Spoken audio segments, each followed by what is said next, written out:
go with James Cole, Sky Sports News. Hi, Joe. So losing Zach Crawley so close to the start of his first test, how big a setback is that for you, and who bats at 3 now? Yeah, it's really frustrating, and really frustrating for Zach in particular. Real freak incident where he, walking out the change room, slipped over and landed on his wrist. So hard for him to take, especially off the back of trying to get as best prepared as possible for this series. And of course, it means that we have to look at things from a selection point of view. I think as a more general thing, I think everything's on the table in terms of selection. We'll weigh everything up when we get to the ground, look at the conditions, look at the surface again, and try and have real clarity going into the game. So would you consider moving up to 3? There's a number of different things we've got. We've got some brilliant players, brilliant options to choose from. We look at the balance of the side and things as well. But there'll all be things that we'll discuss over the course of today and make sure that we're really happy with the team that we take into the game tomorrow.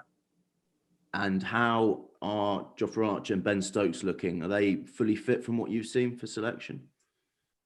Yeah, I mean, I had the pleasure of, pleasure, I mentioned this last night, the displeasure almost of facing Jofra in the nets yesterday. He bowled extreme with great pace, looked right at the top of his game. So really excited to see him where he's at. And it's always great to have Ben back in around the group. That he's going to come back in and give absolutely everything to the team.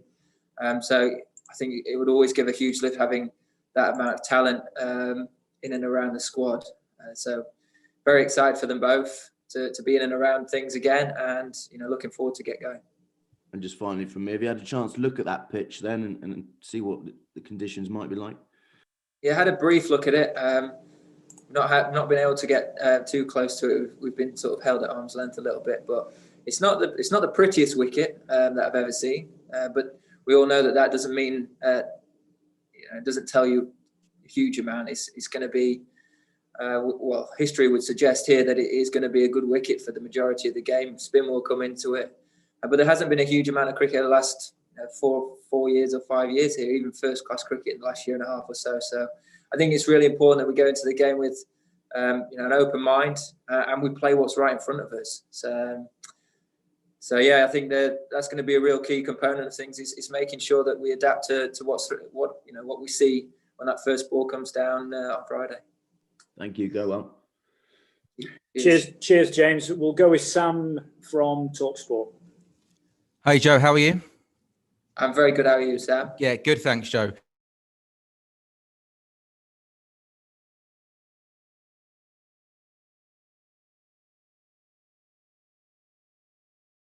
Your best achievement? I think walking out for the first time in an England shirt probably be the proudest moment. I just think I look back on walking out to bat and seeing Kevin Peterson stood at the other end, someone who I watched as a teenager and as a kid growing up, and I just couldn't stop smiling.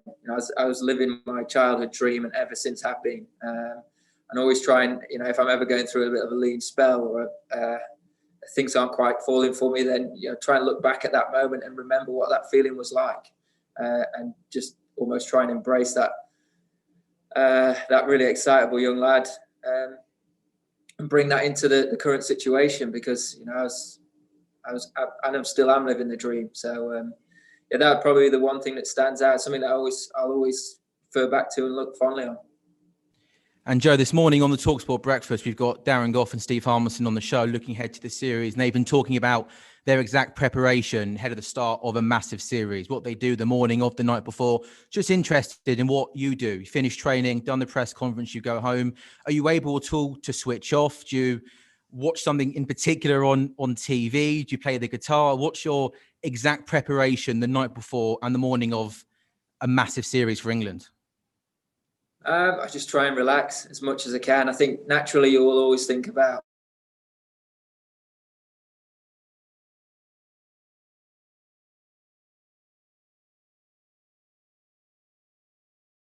there might be selection questions in your own mind if you're not clear on the team going into that final day. But most of the time, it's just about having that all all done and getting real clarity and all of that, and then just being able to switch off and give yourself a chance to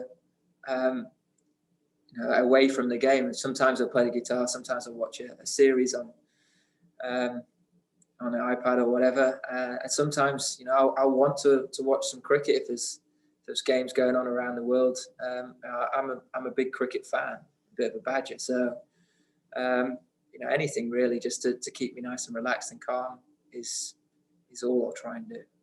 Thank you, Joe, and good luck. Cheers, thank you. Okay, we'll go to John Etheridge and then Chris Stocks. Joe, hi. Just on Zach again, cricket studs on slippery floors can be quite hazardous. Have you put something down on the floor to make sure it doesn't happen again? We have since then. We've tried to initially try to put some even just some towels down, and then since then they've put something a bit more substantial down for us. We know we've got to be careful. I mean, it's not something you first think about when you turn up to a ground. Is trying not to slip over. It was a real freak accident, and hopefully that'll be the last of it, and no one else can fall to the same fate. Old art, 2005 was the last time Channel 4 showed live cricket. What were you doing that summer? Still at school, obviously, but kind of mad, keen, aspiring cricketer, I guess.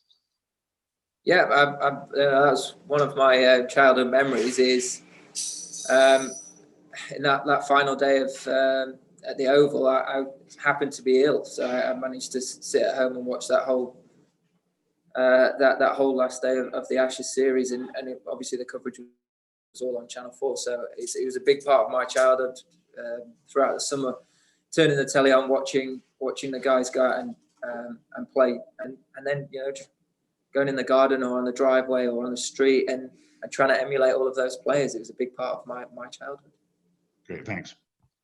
Okay, we'll go to Chris Stocks and then Will McPherson. Hi, Joe. I just wondered, given the injury to Zach, is Ben Stokes a live option to go up to 3? He's done it before, obviously, in Sri Lanka. There's a number of ways that we can look at it, a number of different combinations we can go with. And I think that's a really exciting part of it, is that we've now got a number of good players that can bat in different positions, fill different roles. So I think it'd be silly to write anything right now. And does Joss Buttler definitely keep wicket? Joss Buttler will keep wicket, yes. He will keep wicket. Okay, thanks. Okay, we'll go to Will and then Rory.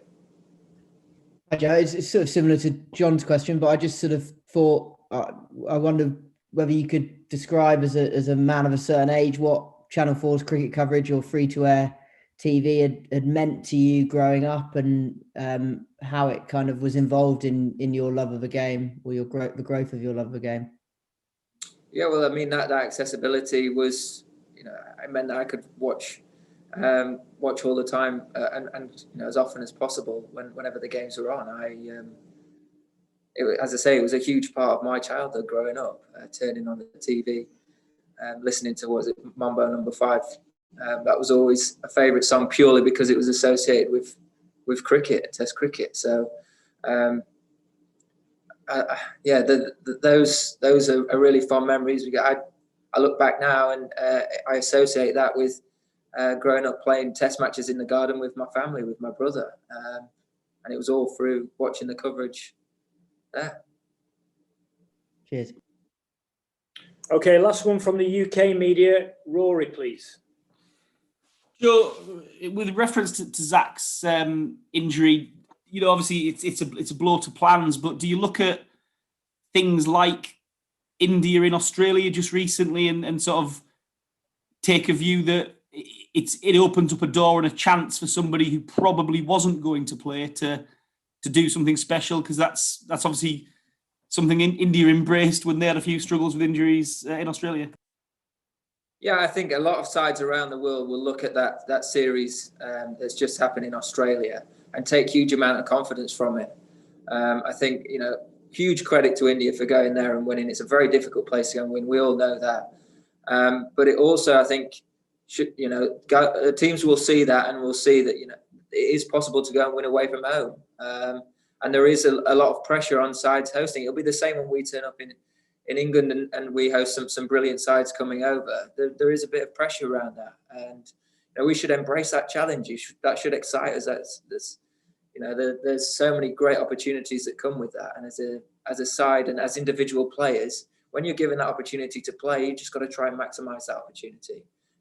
Really try and make that count. And one thing that we have had more recent passes is that competition for places, a bit more depth within our squad, and not heavily reliant on certain individuals, which might have been the case a few years ago. So it's really exciting time for the team, and guys have just got to really grasp those opportunities if they get them. Cheers, Rory. We're going to take some questions from the Indian media. It'll be one question each, please. We've got a few to get through here. We're going to start with Vishesh, please, and then Hello. Niru. Hi, Joe. I just wanted to ask you about Jack Leach and Dom Bess. There has been a lot of talk about these two, but do you think Moeen Ali can be the real X factor when it comes to spin, looking at his record against India? I think it's great that all three of them are fit and available for selection. I think that as a whole bowling group, it's going to be really important that we all work together, not single out spinners and separate the seamers away from them. I think collectively, it's going to be really important that we all play our part, and that actually we look at things in partnerships. We look at how, as a bowling group, we're going to take 20 wickets in these conditions, and not put pressure on individuals to try and win games on their own. That's going to be the main mentality for us throughout this series, and individually the responsibility will come onto those guys if given the chance to play, and if the ball's thrown to them, do your job as best as you can for that spell. Pass the spell on to the next guy, keep building pressure all the time, creating as many chances as you can, and keep working together as a unit. Okay, we'll go to Niru, please. Yeah. Hi, Joe. My question was about, for somebody who's played many long innings, what do you make of somebody like a Chiteshwar Pujara, who is equally adept at playing long, but then he's not really, his role is also about not really being bothered about the scoring rate or, scoring at a quick pace. What do you make of somebody like that then? How frustrating is it for the opposition? Yeah, I think he's a fantastic player. I had the pleasure of playing alongside him for only a couple of games at Yorkshire, and to learn from him, speak to him about batting, his love of the game, it was really interesting. So having played against him as well and been on the wrong end of him, making some huge scores, and being out there for long periods of time, you learn from those kind of innings, and you've seen his importance, the value that he adds to the Indian team, and he's going to be a huge wicket for us. There's no doubt about that.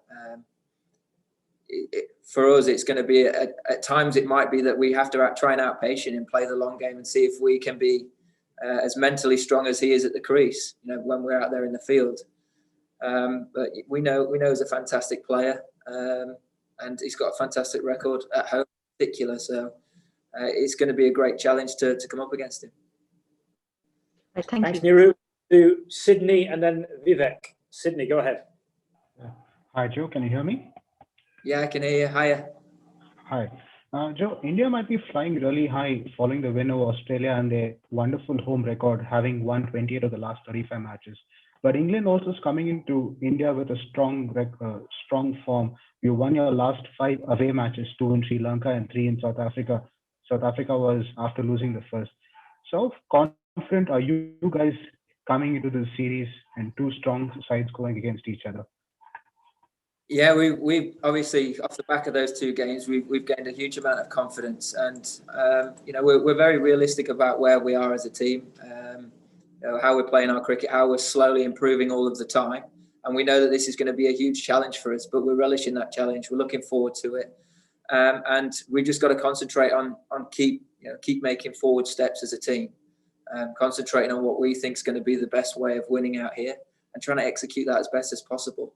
But you want to play against the best teams in the world. You want to play and try and do well in their own conditions. And you know what? It's a great opportunity for this group. As I say, we've come off the back of a brilliant series, and I'm really looking forward to the next 4 games. Okay, we'll go with Vivek and then Swaroop, please. Hello, Joe. Hello. Yeah. Joe, Ashwin is coming into this series on the back of getting the better of Steve Smith in Australia. Smith later said that he had allowed Ashwin to dictate terms. As England's best batsman, how crucial will your battle against Ashwin be, and what sort of approach are you looking to take against him? I'll just try and play, what I see in front of me. I think I won't go out there trying to look to dominate or defend. I will just try and play the ball that's delivered, and if I do that well enough for a period of time, hopefully I'll score some big runs. But he's a fine bowler. He's got a great record in India, and he's probably full of confidence off the back of that series. So, I've played against him before. I've scored some runs, and he's probably had the better of me a couple of times as well. And it's going to be a great little battle within the Test match. So. They're the contests that you want to try and get the better of. But ultimately, if you're going to score big runs in any series, you're going to have to play all of the bowling well. And just having that ball by ball mentality will probably serve me best throughout. Okay, we'll go to Swarup and then Kushan. Hi, Joe. Hiya. So just my question is, you've been part of this big four sort of, so to speak, for the last 4 or 5 years. So how do you view your batting with respect to those three guys? And also, are you one of those who lets these sort of one-on-one battles, say for example, this series could be Kohli versus Root, get to you mentally? Thanks. Well, firstly, I look at those three guys and I try and learn as much as I can from them. I think it's obvious that they are three of the leading players in the world and have been for some time, and it'd be silly not to watch how they go about things, how they construct innings, how they manage different passages of play, how they manage their own games as well and keep evolving and getting better all the time, and then try and add that to my own game. They all play the game very differently, have different styles, and I suppose that's the beauty of the sport, is that there's not one right way of batting or bowling. It's that everyone can figure it out for themselves. In terms of those individual battles, for me, that's not the most important thing. It's not something that I will look at. What I will look at is us trying to win this series. And for us to win this series, it's going to take 11 guys. It'll take us the whole squad at different points coming in together and producing something special over some long, hard periods of play and managing pressure really well for long periods of time. So for me, that's what it's going to be about, is can we collectively pull together, build those partnerships both with bat and ball, and win out here. But that for me is how I'll view this series. Okay, we're going to take 3 more, and we've got a lot of requests, but 3 more. So it'll be Kushan, Sai, and then finish with Srinjoy. Kushan, go ahead, please. Yeah. Hi, Joe. Wanted to know, you have been one of the best exponents of sweep shot. So growing up in England, what was the kind of inspiration?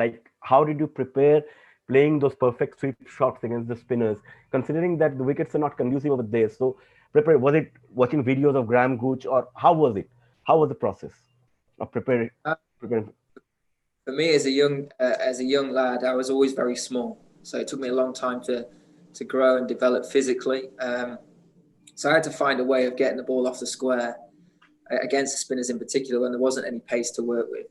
And the sweep shot was probably the one shot that I could actually generate the most power with. So learning to play that very well was pretty much my only scoring option for a large proportion of my junior career. I think since then, tried to develop my game a little bit more broadly, worked with some brilliant players and some brilliant coaches. I've watched a lot of cricket and a lot of guys around the world, how they go about things. For me, I suppose it's just understanding, whether you play it on line or on length, depending on the surface, whether, the bounce is going to be an issue as much as the lateral movement and turn. Trying to factor all that in and then calculating so the risk is in your favour, if you like. There's minimal risk to playing the shot, but as well, I think my club ground for an English ground, it actually spun quite a lot, quite consistently. So, we had a very good overseas pro who had test experience in Nadim Khan, who I got to practice against all the time, speak to about playing spin, and even from being 12, 13 years old, had quite a good education of how to go about that side of the game, that side of batting. Okay, Hi, Joe. Sai and then Srinjoy. Hi, Joe. Jeffrey Boycott was of the opinion that you have the potential to even go past Sachin Tendulkar's tally of test runs. So with you about to play your milestone 100th test tomorrow, have you looked that far ahead at the possibility of being the highest run scorer ever in test match cricket? No, I haven't.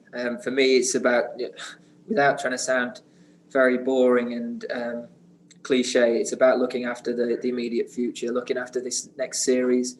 And it's been nice to come into it off the back of some runs, but that doesn't guarantee anything coming into the next game. It's taken a long time to play these 100 test matches, probably not as long as a lot of other players have, but it's still a long time, and it'll take a long time to potentially do that again. I look at Sachin as the best player to have played the game, and had the privilege to play against him a couple of times. But ultimately, for me to get anywhere near him, I'll have to play a hell of a lot more test cricket. And right now, I've just got to concentrate on trying to be the best I can in this series, in the next series beyond that, and just keep trying to get better all the time. And hopefully runs and the rest of it will look after itself. Okay, final question, Srinjoy. Afternoon, Joe. Pleasure talking to you. And you as well. So over the years, I mean, following up on your love for the sweep shot, over the years we have been in awe of Joe Root. I mean, how Joe Root employs the sweeps and the paddle sweeps and the reverse sweeps to perfection. So India now looks set to go in with 3 spinners, and obviously they'll have some plans in place to negate that your love for sweep shot. So are you planning to stick to your strength, or do you have any other counter-attacking strategy in mind? How are you preparing to deal with the spin? Yeah, I mean, it's quite a lucrative shot, if you like. It's something that generates a lot of runs for me. But I think the conditions and the way that the pitches were in Sri Lanka, that was the lowest risk option for scoring runs. And actually, that was my way of managing the field and combating what they had to offer. It might be that there's more bounce. It might be that there's not as much turn, and it becomes a more dangerous shot out here, and I might have to find a different way of scoring runs. But I suppose that's the art of batting, is trying to implement a game and a strategy of scoring runs on different surfaces. So the challenge here will be assessing what's right in front of us, assessing the attack that they pick, and then just trying to pick it apart and find a way of scoring runs. And it might be that I don't have to sweep as much, or I choose not to sweep as much, but I'll have to find a different way of scoring my runs. And that's the beauty of batting. That's the thing that I really enjoy about it, is that you can't just bank on one way of doing things all the time. You have to look to get better. You have to look at different ways of scoring runs and manipulating the field and trying to get on top of the bowler. And when you come across one of the best sides in the world, especially in their own conditions like India, that challenge is something that I'm really looking forward to. Okay, thanks everyone. Have a good day. Cheers. Thank you.